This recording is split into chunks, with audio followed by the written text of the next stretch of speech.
네, 안녕하세요. 방금 소개받은 한국건설산업연구원 김성환입니다. 지금 이제 저희 세 번째 주제입니다. 하반기 부동산 시장 진단 및 경기 활성화 전략에 대해서 이제 말씀을 드릴 텐데요. 첫 번째 주제 건설 전망, 그리고 두 번째 주제 건설 경기를 살리기 위해서는 어떤 내용이 들어가야 된다, 어떤 정책들이 시행이 되어야 된다라는 부분, 그리고 거기에서 아까 이 주제에서 엄근영 박사님께서 말씀 주셨던 것처럼 최근에 이제 건설 부문에서 민간이 차지하는 영역, 그것이 상당히 좀 넓어지고 있다라고 말씀을 주셨고, 그 중에 상당 부분이 주택에 의해서 이제 표현되고 있다라고 하는 부분들을 차관을 해서 이번 하반기 부동산 시장 진단 그리고 경기 활성화 전략에 대해서 말씀을 한번 나눠보도록 하겠습니다. 목차는 이렇게 네 가지로 구성을 했고요. 첫 번째 중요성부터 한번 알아보도록 하겠습니다. 사실 이제 건설 산업에 대해서, 산업의 중요성에 대해서 앞서서 이지혜 박사님께서 상당히 잘 정리를 해주셨는데요. 그 중에 이제 부동산 산업 같은 경우에는 주택 공급 그리고 도시 인프라 구축을 통해서 국민의 기본적 주거 안정과 삶의 질 향상에 상당히 핵심적인 역할을 수행을 하고 있습니다. 아래 그림을 보시게 되면 국민들의 주거 안정성을 제고함으로써 주거 불평등을 완화하는 데 중요한 역할을 수행을 하는 부분이 있고요. 그리고 일자리 창출 그리고 경제 성장의 견인차 역할을 하게 됩니다. 물론 건설 산업 자체가 이런 견인차 역할을 수행을 하긴 하지만 그 중에서도 또 부동산 시장이 민간 부문에서 차지하고 있는 비중이 상당히 높다. 이런 부분들도 말씀을 드릴 수가 있을 것 같고요. 도시 경쟁력 강화 그리고 균형 발전 유도 이런 부분들도 사실은 아까 이제 서두에 저희 원장님께서 지역적 격차 뭐 이런 부분도 말씀을 해주셨지만 상당히 이런 부분들을 좀 완화시켜주는 그런 역할들도 주택 부문이 수행을 하고 있는 부분이 있습니다. 특히 국민 자산의 형성이라고 하는 부분 그리고 자산 불평등을 완화하는데 기여하는 부분, 뭐 세대별, 지역별 완화하는 부분에 있어서도 부동산 혹은 부동산 산업이라고 하는 부분이 상당히 영향을 미치고 있다. 이렇게 보실 수가 있겠습니다. 그래서 그 영향 요인에는 딱 6가지로 정리를 하긴 했습니다만 상당히 많죠. 경기 흐름, 제도 변화, 인구 구조, 기술 진보, 글로벌 여건, 그리고 기후 환경 이슈까지 상당히 복잡한 여건들이 영향력을 주고받고 있습니다. 그 중에서 이제 상반기에는 어떤 동향이 이루어져 왔었고 하반기에는 어떤 것들이 좀 영향을 미칠까라고 하는 것들을 좀 한번 살펴보도록 하겠습니다. 지표들은 이렇게 활용을 했습니다. 특히 이제 여기에서 활용을 하고 있는 지표들은 주택의 공급에 관한 프로세스들을 좀 말씀을 드린 거고요.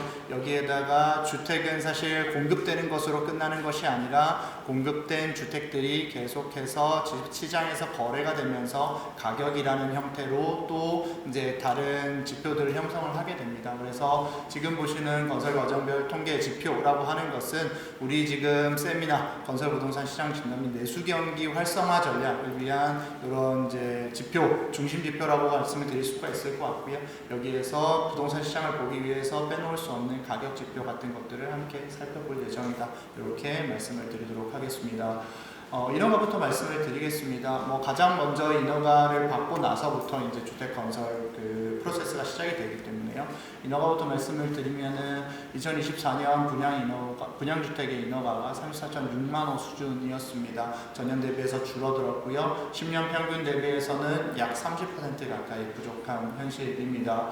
2025년 1월에서 4월 여러분들 보시기에 오른쪽 그래프인데요. 1월에서 4월까지만 따로 떼서 이렇게 한번 봤습니다. 그랬을 때 인허가가 전년 대비해서는 전체적으로 16.8%를 감소했습니다. 다만 이걸 부문별로 한번 살펴보게 되면요. 민간은 2년 연속 감소한 데 비해서 공공이 조금 확대가 되고 있습니다. 그래서 이러한 낙폭이 조금 이제 둔화시키는 그런 역할들을 공공에서 마지막 역할을 해주고 있다. 이렇게 볼 수가 있을 것 같고요. 아래쪽에 써져 있는 그 숫자가 공공 숫자인데요. 공공이 너무 적은 거 아니냐라고 생각하실 수는 있겠지만 예산이나 이런 부분들을 생각을 했을 때 4월 이후, 5월 이후부터 조금 더 이제 본격적으로 공공 물량들이 인허가 물량에 집계가 된다. 이렇게 보시면 되겠고 전체적인 그런 추세라고 하는 것들만 한번 봐주시면 되겠습니다. 전국 아파트 인허가 같은 경우에는 앞서서 이제 전체 주택 인허가가 줄어들었다고 말씀을 드렸지만 2024년 아파트 인허가는 전년 대비해서 3.5% 늘었습니다. 전체 주택은 줄어들었는데 아파트가 늘어났다라고 하는 부분들은 비아파트의 인허가 감소라고 하는 부분들을 조금 더 이제 반영을 하고 있는, 그리고 아파트 선호라고 하는 시장의 흐름을 좀 더 반영을 하고 있는 것이 아닌가라고 생각이 되는데요. 그 중에서 이제 비아파트를 조금 더 아래쪽에 표에 조금 더 이제 발라서 한번 확인을 해봤습니다. 그랬을 때 비아파트가 앞서서 말씀드렸던 것처럼 전년 대비해서 8.7% 감소를 했는데요.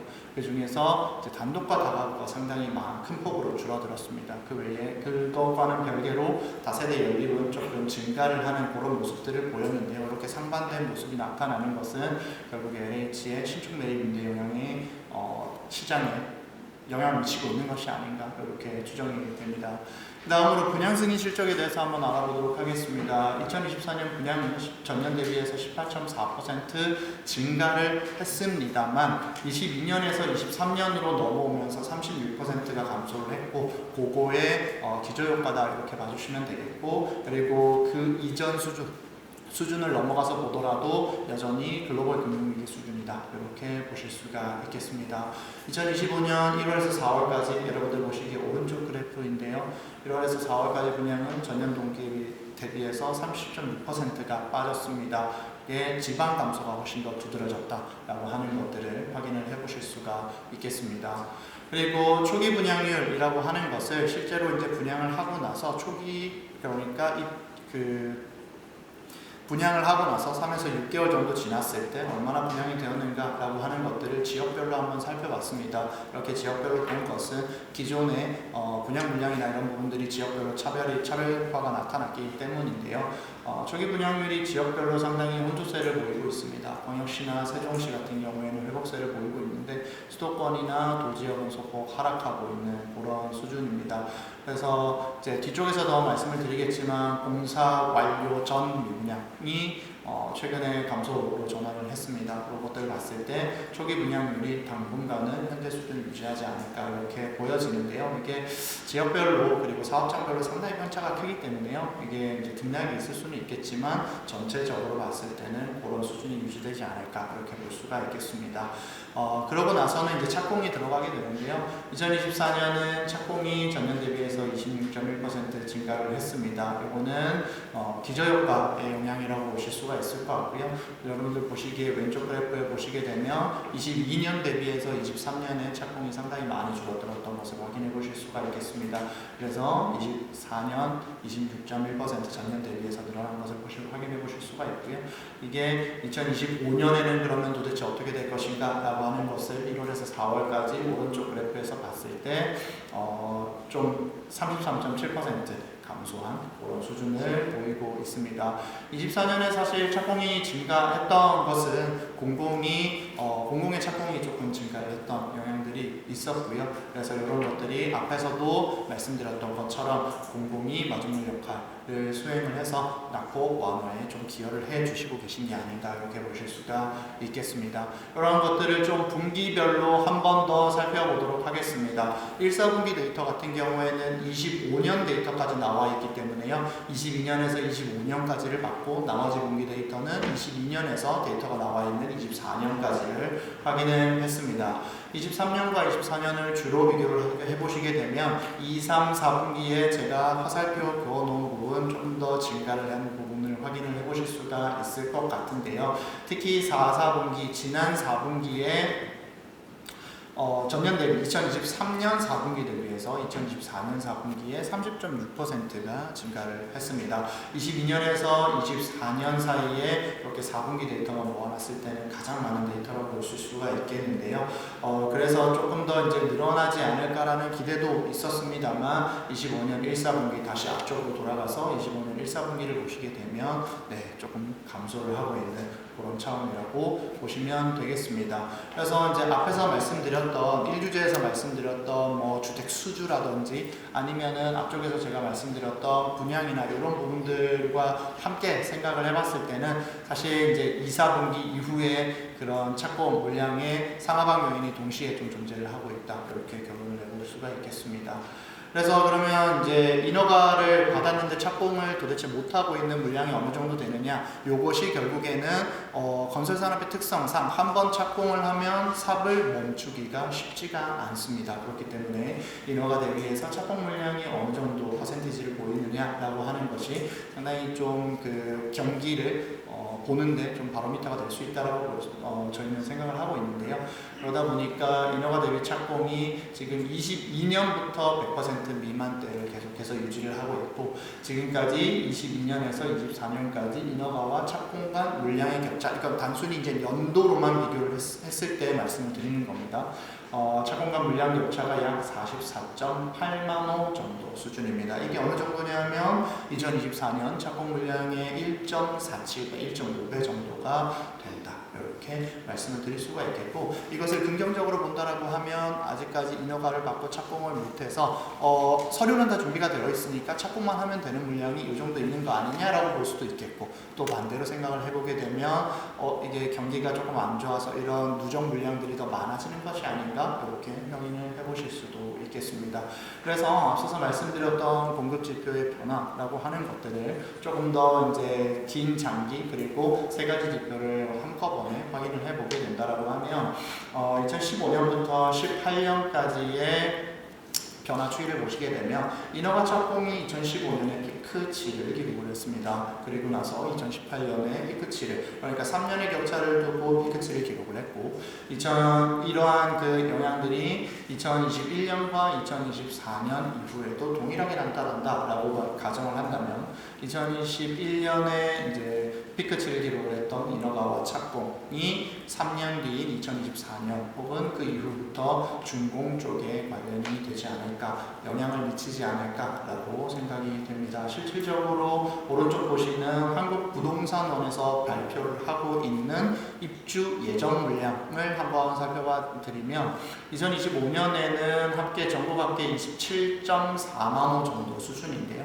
이것이 26년에는 19.1만 호 수준으로 35% 정도 감소를 할 예정입니다. 그렇다라고 한다면 이러한 지금 21년 이후에 인허가 착공의 감소라고 하는 것이 26년 이후에 그 입주라고 하는 측면에서 영향을 하방 압력을 미치고 있을 것이다 라고 예상을 해보실 수가 있겠습니다. 다음은 가격입니다. 가격은 동행 지표라고 당연히 볼 수가 있으리라 생각이 되는데요. 19년에서부터 21년까지는 수도권 지방이 동시에 상승했습니다. 그러고 나서 22년, 23년 동안에는 동시 하락기를 거친 다음에 25년 들어서 사실 수도권은 상승을 하는데 지방이 하락하고 있는 이러한 이제 차등적인 그런 역할들을 보이고 있습니다. 특히 오른쪽에 25년 아파트 매매가 지수라고 하는 것들을 보시게 되면 파란색으로 표시한 지방은 하락하고 있는 반면에 빨간색으로 표시한 수도권은 상승을 하고 있는 이런 영향들을 쉽게 관찰을 해보실 수가 있겠습니다. 당연히 이제 여기 와 계신 분들은 아시겠지만 지수라고 하는 것이 가격의 절대적 수준을 나타내는 것이 아니기 때문에 지금 이제 지방 주택 가격이 더 높은 것처럼 지수상으로는 더 높은 것처럼 나와 있지만 절대적인 수치는 아니라는 점 다시 한번 설명을 드리고 넘어가도록 하겠습니다. 여기에서 조금 더 확산세가 수도권을 중심으로 해서 가격 상승세가 확산되고 있는 그런 추세입니다. 25년 1월달, 그러니까 올해 초의 경향을 대변하기 위해서 1월달 가격지수 상승률을 말씀을 드리는데요. 사실 이제 주간 그 가격지수의 변화라고 하는 것을 사실 이제 시장을 아주 명확하게 보여준다라고 생각하고 있지는 않지만, 그럼에도 불구하고 아주 최근, 가장 최근의 경향성을 나타내는 데는 또 의미가 있는 부분이기 때문에 주간 아파트 가격 지수를 한번 살펴보도록 하겠습니다. 올해 초인 1월 달에는 서울 중심으로 해서 일부 지역에서 가격이 조금 상승하고 있었던 데 반해서 2월 2주에 주간 아파트 가격 지수 상승률을 보시게 되면 지금 이제 용인, 처인, 모래, 광주, 여주 이런 수도권 동부까지도 상승세가 확산이 되어 있는 그런 상황이다, 이렇게 확인을 해보실 수가 있겠습니다. 매매 가격뿐만이 아니라 전세 가격도 약간의 상승세를 보이고 있습니다. 뭐 여러 가지 이제 지표들이 시장에서 혼용이 되고 있는데요. 그것들을 다 이제 한번 조사를 해봤더니 지표마다 약간의 차이가 있습니다. 특히 이제 부동산 114 같은 경우에는 5월달 최신 데이터가 5월달인데요. 전월 대비해서 하락을 했다라고 나오고는 있지만 전반적으로 1월 달에서부터 5월 달 혹은 이제 지수에 따라서는 3월 달까지의 영향을 봤을 때는 전세 가격이 상승세를 보이고 있다라고 하는 부분들은 매매가 쪽에 영향을 줄 수 있는 그런 지표다. 이렇게 확인을 해 보실 수가 있겠습니다. 여기에 따라서 매매 거래량이라고 하는 것은 조금 보도에서 아마 접하셨겠지만 증가를 하고 있습니다. 1월에서 4월까지 각 연도에 1월에서 4월까지 누적 아파트 매매 거래량을 보시게 되면 지금 24년 1월에서 4월까지 보시게 되면 15만 호가 조금 안 됩니다. 이렇게 했을 때 이제 2006년부터 평균을 봤을 때는 한 22.7% 정도 부족한 그런 영향들을 보이고 있는데요.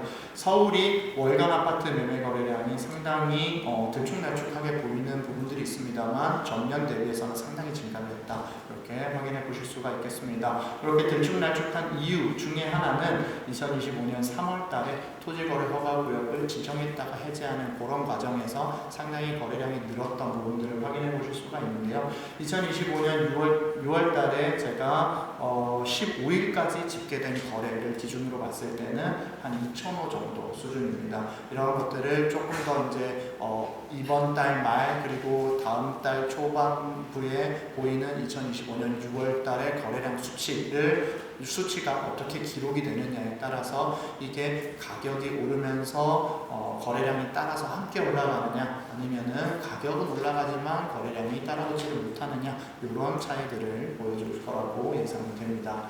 뭐 앞서서도 말씀해 주셨지만 주택 미분양에 대해서는 준공업 미분양이 상당히 좀 늘어나고 있습니다. 당연히 여기 이제 토론자께서도 와 계시지만 건설사 입장에서 준공업 미분양이라고 하는 것이 상당히 골치가 아프고 이것을 이제 대금을 회수하는 데 있어서 상당히 부담이 큰 그런 수치인데요. 이러한 것들이 지금 공사완료 미분양 비율이 39% 정도, 전체 미분양 중에서 39% 수준이라서 이런 것들이 건설사의 실질적인 이제 부담이 계속해서 지속이 되고 있다. 이렇게 확인을 해 보실 수가 있겠습니다. 그래서 이런 것들을 이제 미분양 그리고 입주율로 한번 좀 나눠서 설명을 드려보도록 하겠습니다. 경기도가 2024년 대비해서 2025년 4월달, 그러니까 전년 동월 대비해가지고서는 가장 많이 늘었습니다. 36.8%가 늘어서 경기도가 현재 2025년 4월 현재 미분양이 가장 많은 시도로 기록이 되고 있습니다. 그러한 것들 중에 가장 큰 이유는 지금 미분양 관리 지역으로 지정이 되어 있는 평택, 이천 등지의 외곽 지역의 수도권 외곽 지역의 정체가 심화되고 있다는 부분이고요. 대구 같은 경우에는 상당히 좀 작년에 많이 언급이 됐었습니다. 대구가 뭐 이른바 약간 미분양의 무덤이다라는 얘기가 나올 정도로 상당히 미분양이 많았었는데요. 대구가 2위로 내려갔습니다. 그리고 전년 대비 6.2%로 감소세로 조금 전환을 했다라고 하는 부분들은 해당 지역에서 지금 시행이 되고 있는 그러니까 주택 인허가를 아예 금지를 하는, 그러니까 주택 인허가를 아예 내주지 않는 그런 정책들이 그래도 지역 시장에서는 워킹을 하고 있는 것이 아닌가 그렇게 생각이 되고요. 입주율 같은 경우가 지금 수도권과 지방의 차별화라고 하는 것을 조금 더 이렇게 격화를 시키고 있는 것이 아닌가 이렇게 보여집니다. 특히 수도권은 80.2%, 입주율 80.2% 정도 수준인데 반해서 지역에서는 64.1%로 격차가 좀 나고 있다. 그리고 25년 3월 달에 기록한 입주율 최저점, 직전 저점의 입주율은 55.1%였습니다. 그러니까 완공이 두 채가 됐는데 한 채에만 사람이 들어가고 나머지에는 사람이 들어가지 않았다. 그런 것을 확인을 해보실 수가 있겠습니다. 이러한 동향들을 바탕으로 해서 하반기 부동산 시장 한번 진단을 해보도록 하겠습니다. 수도권 주택 수급 현황 같은 경우에는 우선은 수도권 매매 수급 지수가 97.0포인트 정도 됩니다. 이것은 거의 기준점인 100, 그러니까 수요와 공급이 동일하다고 여겨지는 100선에 어느 정도 가까이 와서 수요와 공급이 균형을 어느 정도 이루고 있다라고 보여지는데, 반면에 파란색으로 표시한 지방 같은 경우에는 89.1로 나타나서 수요 회복이 조금 더디 나타나고 있는 그런 현실입니다. 그리고 이러한 것들을 실질적으로 분양 경쟁률에서도 확인을 해보실 수가 있을 것 같은데요. 서울 빨간색으로 표시한 서울, 그리고 파란색으로 표시한 서울 제수도권, 그리고 초록색으로 표시한 지방 간의 격차가 상당히 크게 나타나고 있는 것들을 확인해 보실 수가 있겠습니다. 종합해 보면 서울의 분양시장의 흥행, 그리고 그 외 지방의 부진, 이렇게 나눠볼 수가 있겠고요. 그렇다고 해서 실질적으로 공급이 단시간에 이루어질 수 있을 것이냐, 혹은 시장이 원하는 곳에 공급이 이루어질 수 있을 것이냐라고 봤을 때는 사실 조금 우려가 되는 부분들이 있습니다. 경기 침체나 최근의 경기 침체 22년에서 한 24년 정도까지는 경기 침체 국면이라고 특히 이제 부동산 측면에서는요 그렇게 얘기를 했었고, 그리고 앞에서도 많이 말씀을 해주셨지만 비용 증가라고 하는 측면에서 보게 되면 3기 신도시 사업들이 조금 지연되고 있는 그런 현상들을 나타내 보실 수가 있고요. 그리고 사람들은 앞에서 보셨듯이 서울 내에 있는 주택에 상당히 관심이 많습니다. 반면에 서울 내부에서의 유휴지, 그러니까 정비 사업이 아니라 서울에서 보유하고 있는 공공 유휴지에서 공급할 수 있는 여력은 2020년 당시에 공급 정책을 발표할 때 1.2만 호 정도 수준으로 얘기를 했습니다. 이게 어느 정도 수준이냐면 연간 분양 물량의 절반 수준에 조금 못 미칩니다. 그러다 보니까 서울 내부에서 공급 확대에 어느 정도 한계가 있는 것이 아닌가 이렇게 생각이 되고요. 지방에서의 미착공 물량 늘어나고 있고 상당 수준이 있다라는 부분들 앞쪽에서도 설명드리고 여기서도 다시 한번 설명을 드리겠습니다. 특히 미분양이 많은 지역에서 착공을 할 수 없는, 어떻게 보면은 시장 상황을 보고 어떤 그 시공사가 거기에서 착공을 할 수가 있겠습니까? 이런 부분들이 뚜렷하게 정상관계로 나타나고 있는 부분들 확인을 해보실 수가 있겠습니다. 그리고 앞쪽에서 이제 전세가의 상승 이런 부분들을 짚어드렸는데요. 지금 임대차 시장 같은 경우에는 월세 시장의 비중이 점점 늘어나고 있는 상황입니다. 월세라고 하는 것은 여러분들 다들 아시겠지만 사실은 이제 전세와 월세는 실수요자들이 주도하는 시장입니다. 그리고 그 실수요라고 하는 것이 하방을 저지하는 역할을 합니다. 그러다 보니까 한번 가격이 오르고 나면 그 가격이 떨어지기가 쉽지가 않은 그런 시장입니다. 그러다 보니까 최근에 지금 이제 상승폭, 특히 아파트를 중심으로 해서 월세 가격이 상승하는 폭이 확대된다라고 하는 부분들은 이제 국민들의 월세 부담 혹은 뭐 확대해서 해석을 하면 주거비 부담 이런 부분에 부담이 가중되고 있다. 이렇게 확인을 해보실 수가 있겠습니다. 그 외에도 그래서 이제 조금 저렴한 아파트가 아니라 조금 그래도 이제 살펴보다 보면 아파트보다는 비아파트의 전세랑 월세 가격이 조금 저렴하게 마련이거든요. 그래서 이렇게 비아파트 쪽으로 가려고 생각을 하다 보면 또 여전히 전세 사기가 계속해서 기승을 부리고 있습니다. 이건 이제 속칭 전세 사기고, 저는 이제 공식적으로는 집주인의 임대 보증금 위반한 사건이라고 얘기를 하는데요. 이거는 이제 속칭 전세 사기라고 다들 표현을 하시니까 전세 사기라고 통칭해서 말씀을 드려보면, 특히 이제 청년이나 대학생, 신혼부부 같은 전세 수요층이 밀집해 있는 서울 수도권 중심으로 지도에서 확인해 보실 수가 있겠죠. 그런 지역들을 중심으로 해서 전세 사기가 집중적으로 발생을 했고, 그러면 청년들 그리고 대학생들, 신혼부부들 거의 본인들이 마련해 놓은 거의 전 재산을 집에 보증금으로 투여를 하게 될 수밖에 없는 상황일 텐데, 지금 요런 그 전세로 갔다라고 했을 때 비아파트 상품에서의 불안감이라고 하는 것이 특히 아파트 그리고 월세화 이런 현상들을 강화시키고 있는 그런 현상들을 확인해 보실 수가 있겠습니다. 그리고 이제 주택 구매 여력이라고 하는 부분들은 사실 이 사람들이, 그러니까 주택 수요자들이 얼마나 주택을 좀 쉽게 구매를 할 수 있느냐, 현재 가격 수준을 부담할 수 있느냐라고 하는 부분들을 확인을 해보기 위해서 제가 이렇게 따로 장표를 준비했다라고 보시면 될 것 같고요. 최근에 앞서서 이제 이지혜 박사님께서 설명을 해주셨던 것처럼 물가가 어느 정도 좀 이제 정부에서 생각하는 정도 수준으로 안정화가 되었고 앞으로도 좀 안정화가 될 예정입니다. 그러다 보니까 주택을 구매할 수 있는, 그러니까 물가 상승률이 떨어졌다라는 것은 반대로 가게에 있어서는 주택에 사용할 수 있는 비용이 조금 더 늘어났다라고 볼 수가 있겠죠. 그래서 왼쪽 그래프에서 초록색으로 표시한 소비자 물가 전년 대비 이어온이어 변화율이 음수로 표시되어 있습니다. 그래서 음수가 점점점 줄어드는 형태, 즉 물가가 안정되는 형태를 보이면서 주택 구매 적금 여력이 조금 증가를 하고 있는 상황인 거는 맞다. 그리고 오른쪽에 보시게 되면 한국은행의 금융안정 상황 보고서에서 인용을 한 부분인데요. 스트레스 DSR이나 그리고 DSR, DTI 구간별로 가구수를 한번 보시게 되면 실제 DSR 규제를 만족시키지 못하는, 그러니까 DSR 규제가 강화가 되었을 때, 그리고 DSR을 통해서 내가 실제로 그 차입 비율 때문에 상환의 어려움이 더 커지는 그런 고위험 가구들은 약간 39만 가구, 전체 한 3.2% 정도가 되고요. 조금 더 넓게 보더라도 지금 제가 빨간색 그 네모로 기역자 네모로 표시를 했는데요.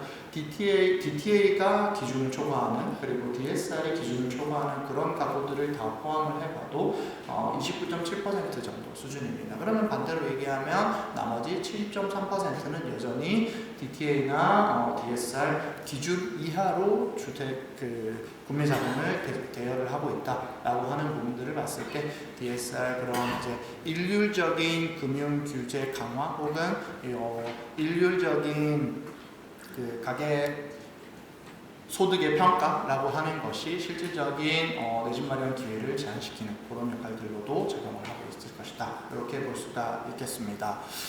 사실은 이 장표, 지금 지역격차에 대해서 이렇게 장표를 만들면서 다시 한번 이제 저희 연구진 내부끼리도 얘기를 했고 저희 원장님께서 또 말씀을 해주셨지만 사실 우리가 지금 여기 앉아 계시는 저뿐만이 아니라 모두가 사실은 이제 균형적인 그런 이제 국토 공간 구조라고 하는 것들을 상당히 이제 염원을 하고 있고, 이런 것들이 수도권에만 집중이 돼서 서울만 분양이 되고 서울만 가격이 오르는 그런 형태를 조금 저지했으면 하는 그런 염원들을 다들 가지고 계실 거라고 생각이 됩니다.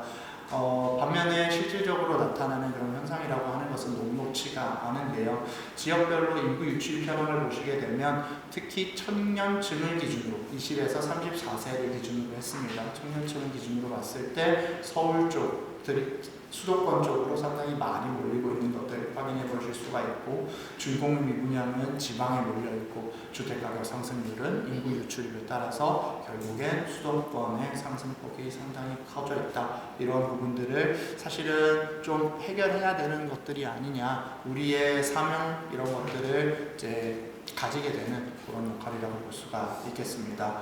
그래서 대통령 공약 같은 경우에는 앞서서 엄경일 박사님께서 많이 설명해 주셨으니까 넘어가고요. 그래서 이러한 것들을 기반으로 봤을 때 어떤 전략들을 가지고 경제활성화를 시켜야 되겠느냐라고 하는 것들을 저희가 문제점을 기준으로 해서 공급, 수요, 지역 균형 이 세 가지의 카테고리로 묶어서 정책 유형화를 한번 시켜봤습니다. 먼저 이제 공급 체계 정상화를 보시게 되면 사람들이 필요한 곳에 공급을 해야 된다. 사람들이 원하는 곳에 공급을 해야 된다. 그러려면 아까 유휴지 굉장히 적다고 말씀드렸습니다. 정비사업 규제 완화해야 되는 부분이고요. 3기 신도시, 그러니까 나대지에서 빨리 신도시 공급해가지고 최대한 많이 공급할 수 있는 것들 빨리 해야 된다라는 부분이고요. 그리고 만약에 추가적인 그 공공기관 이전이나 이런 것들이 있을 시에는 이전 적지를 얼마나 잘 개발하느냐, 그리고 도심에 얼마나 밀도 있게 개발을 하느냐라고 하는 것이 향후에 주택 공급 체계를 정상화시키는데 역할을 충분히 수행을 할 것이다 라고 생각이 되고요. 그리고 착공 굉장히 지연되고 있다라고 말씀을 드렸습니다. 지역에 따라서 상당폭 차이가 있을 수는 있겠습니다만 지금 삽을 뜨면 되는 누적되어 있는 착공 지연 물량 이런 것들을 최대한 빨리 착공을 할 수 있도록 하는 것이 빠르게 주택 공급 체계를 정상화할 수 있는 그런 열쇠가 될 수 있을 것이다. 그렇게 말씀을 드릴 수가 있고요. 수요 기반 시장에 보시게 되면 임대료 부담 앞서서 말씀드렸습니다. 조금 긴 시간을 들여서 말씀을 드렸는데요. 이러한 것들을 저감시키기 위해서는 공공주택 노름의 공공전월세 이런 것들 대통령께서 후보 시절에 그리고 국정을 맡고 나서도 강조를 해주셨던 부분이기 때문에 당연히 잘 해주실 거다. 그리고 조금 더 세심하게 이렇게 살펴주십사 말씀을 드리는 거고요. 그리고 지방 아파트에 대해서는 등록임대사업자 제도도 부활을 해서 기존 주택의 임대 재고를 확보를 하는 그런 노력이 필요하다라는 부분이고요. 그리고 사실은 이제 그 DTI나 아니면은 DSR 규제 같은 것들 앞서서 설명을 드렸지만 미래 기대소득이 많은 사람들한테까지 이 수요를 완전히 막을 필요는 없다. 그렇다라고 한다면 이 수요의 풀을 넓혀주는 그런 차원에서 미래 기대소득과 연동한 모기지보험을 도입을 해야 된다라는 부분, 그리고 수요자 맞춤형 DSR을 도입을 해야 된다. 그리고 이 수요자 풀을 넓히기 위한 인류적 규제에서는 좀 탈피를 해야 되는 것이 아닌가 이렇게 판단이 되고요. 그리고 마지막으로 지역 균형이라고 하는 측면, 우리의 모든 책무라고 말씀을 드렸습니다. 그래서 세제 유연성을 부여해서 미분양을 한정해서 다주택자들이 쉽게 진입하실 수 있도록 그렇게 해서 미분양을 빠르게 해소할 수 있는 그런 역할들 부여해야 된다고 생각을 하고요. 중장기적으로는 지방혁신도시의 고도화라든지 지금 얘기가 되고 있는 수도기능의 분산이라고 하는 것들을 임기 내에 최대한 좀 진행을 해주십사 이렇게 바람하지 않습니다. 이상 발표 마치겠습니다. 감사합니다.